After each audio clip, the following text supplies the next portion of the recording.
Barakatah Yahweh, Barakatah Yahweh Shah, Barakatah Yahweh, Barakatah Yahweh Shah, Barakatah Yahweh, Barakatah Yahweh Shah.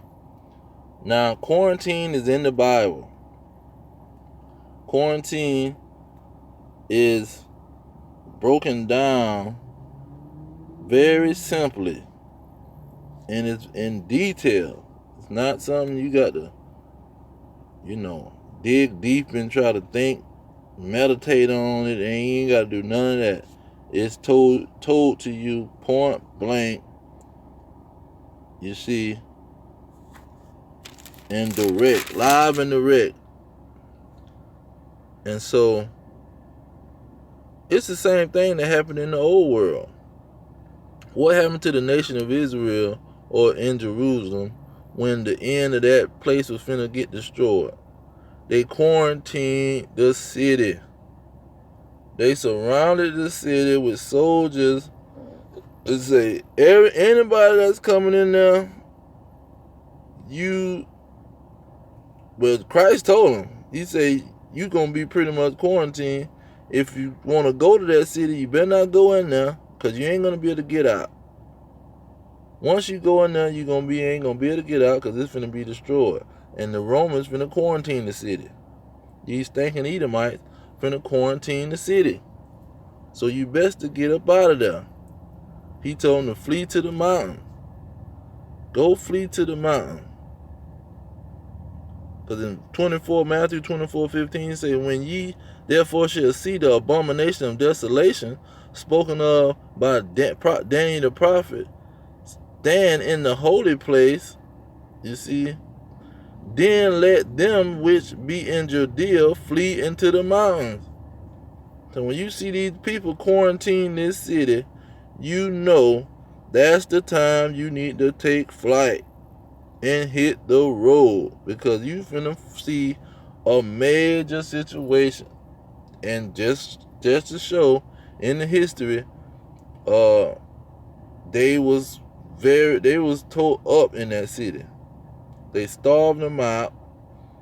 You see, they surrounded them, told them you can't leave this city, and destroyed the city, burnt it to the ground. So the same thing now with the Israelites. This gonna be a quarantine, and they gonna block you off, and they gonna isolate you, try to starve you the heck out, and get you to bow down and do some act of worship to them. You see, for just to survive the situation. But second Esdras, the prophet Esdras, he was given the end of the world, just like Yahushua was giving his people the end of the world, his 12 disciples the end of the world. Esdras was given the end of the world by Almighty Yahweh. Now he told him, he said, and he started it off with second Esdras chapter 6 verse 9. That's how he started it off. To really be to be specific, let me start at verse 7. Second Esdras 6 verse 7. This is how he started it off. He said, then answered I and said, what shall be the parting asunder of the time? What's going to be the end of the world? That's what he asking him. What is going to be the end of this world? Or when shall be the end of the first, and the beginning of it that followeth? You see? And I'm going to just jump on down to verse 9 to get to the point.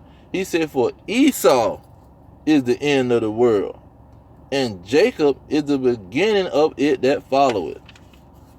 Then he go into verse 20. He say, and the world that shall begin to vanish away shall be finished. When I will show these tokens, the book shall be opened before the firmament, and they shall see all together. That's the internet.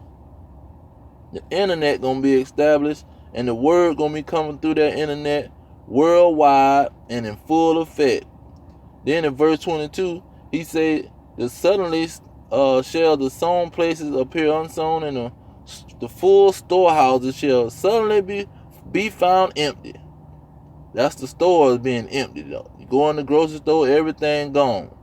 23, "And the trumpet shall be sound, and everybody gonna hear it, and they shall be suddenly afraid." You see, when that store hit, and everybody gonna be afraid, and then all hell gonna break loose, because friends gonna fight like they enemies, and the whole earth is gonna stand in fear. You see? And then in verse 25, he say, "Whosoever remaineth from all these things, all these that I have told thee shall escape and see my salvation and the end of your world," or the world. You see, he gave it to us right there. But that wasn't the only place. When you get to go to 15, he gives some more details. 2nd Ezra 15.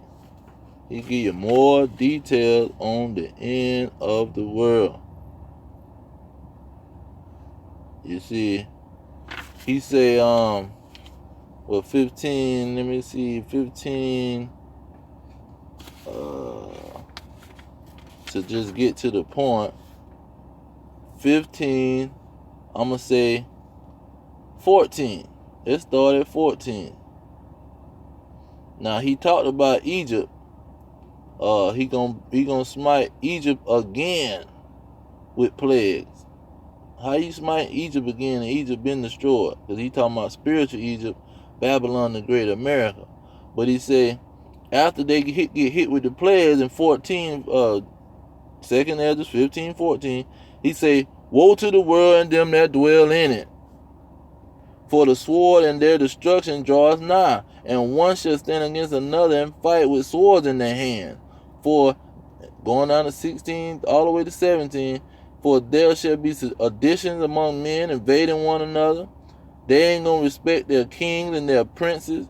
The course of their actions shall stand in their own power." They gonna do whatever the heck they want to do. Listen to nobody. 17, "And a man shall desire to go into a city and shall not be able." You see, that's when the quarantine coming into the play. He want to go to the next city, but he can't go to the next city, because there's some soldiers up there telling him, "You ain't coming into this city. You better go sit down somewhere. We got this thing on lockdown." And so that's what was going. That's how the situation is gonna go down. That is the end of the world. That's the quarantine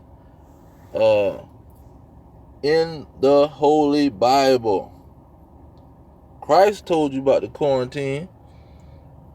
He told you about that when you see these people quarantine the city, Jerusalem, because that's the really thing. When Jerusalem is quarantined, or Babylon the Great, where Jerusalem is at, the peoples of Jerusalem, the Israelites, when you see he is quarantining the cities of where the Israelites is roaming at and living at, you know it's the end of the world.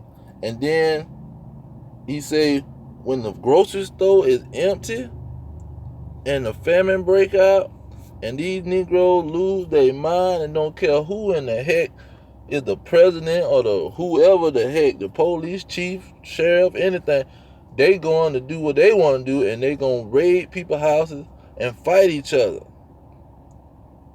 That's the end of the world.